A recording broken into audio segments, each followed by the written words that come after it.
మనం ఎప్పుడెప్పుడు అని ఎదురు చూస్తున్న 'గ్లోబ్' టైటిల్ అంటే టైటిల్ అంటే రివీల్ చేస్తారు. అలాగే ఈవెంట్‌లో గూడా టైటిల్‌ని రిలీజ్ చేస్తారు. సూపర్ ఉంది అసలు మామూలుగా లేదు. టైటిల్ వచ్చేసి 'వారణాసి'.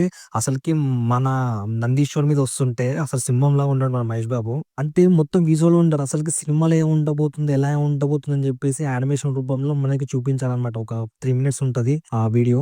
సో, మోషన్ పోస్టర్‌తో రిలీజ్ అయ్యి టైటిల్‌ని, గ్లింప్స్‌ని అలాగే బీజీఎంని అలాంటి వరల్డ్ ఉంటది. మనకి 'మహాభారతం', 'రామాయణం' రిఫ్లెక్షన్ ఉంటది చూసినావా? సో, 'వారణాసి' కాశీకి సంబంధించిన రిఫ్లెక్షను అలాగే సీన్స్ మనకి త్రేతాయుగం, దాపరయుగం సంబంధించిన కొన్ని విశేషాలు ఉంటాయి గదా! సో, అలాంటి విశేషాలను ఇందులో చూపించారు. ఎందుకంటే సినిమా మీద ఎలా ఉండబోతుంది, క్యూరియాసిటీ ఎలా ఉండబోతుంది అని చెప్పి చాలా చాలా విశేషాలున్నాయి ఇందులో. సో, ఓన్లీ 3 మినిట్స్ వీడియోస్‌లో చాలా చాలా దాచిపెట్టారు మనకైతే. ఆ విజువల్స్ అసలు స్టన్నింగ్‌గా ఉన్నాయి. 'రామాయణ మహాభారత' రిఫ్లెక్షను. రాముడు సంహరిస్తున్నప్పుడు వారణాసికి సంబంధించిన కొన్ని విశేషాలు ఉంటాయి గదా! సో, అందులో ఉన్నాయి. ఎవ్రి బిట్, ఎవ్రి సీన్ అయితే మైండ్ పోతుంది అసలకి. నార్మల్‌గా మోషన్ పోసరికి ఇంత పోతున్నాం అంటే సినిమా వస్తే ఇంకెంత ఉంటదో. అంటే ఎవ్రి బిట్ అంటే మనం చూస్తున్నంత సేపు అయితే 'రామాయణ మహాభారతం' ఇంతవరకు మనం యానిమేషన్ రూపంలో చూసాం. అలాగే వేరే వేరే విషయాలు కూడా చూసాం గానీ ఫస్ట్ టైమ్ ఏంటంటే మోషన్ పోస్టర్‌లో ఏం చెప్పబోతున్నాడు అని చెప్పి కథని రివీల్ చేయడము, ఆ పిక్చర్‌తో చూపియడము, సో రాముని రిఫ్లెక్షన్ చూపియడము, సో వారణాసి సంబంధించిన రామాయణం చూపియడము. సో ఫస్ట్ టైమ్ ఏంటంటే రాజమౌళి గారికి ఇది సాధ్యమైంది. ఎందుకంటే ఒక స్టోరీని ఎలా నరేట్ చేస్తున్నారు, ఎలా తీస్తున్నారు అని చెప్పేసి. మహేష్ బాబు లుక్స్ అయితే మామూలుగా లేవు. త్రిశూలం పట్టుకొని ఉరుకొస్తుంటే నందీశ్వరుని మీద మొత్తం ర్యాంప్ ఉంటది ఇగ.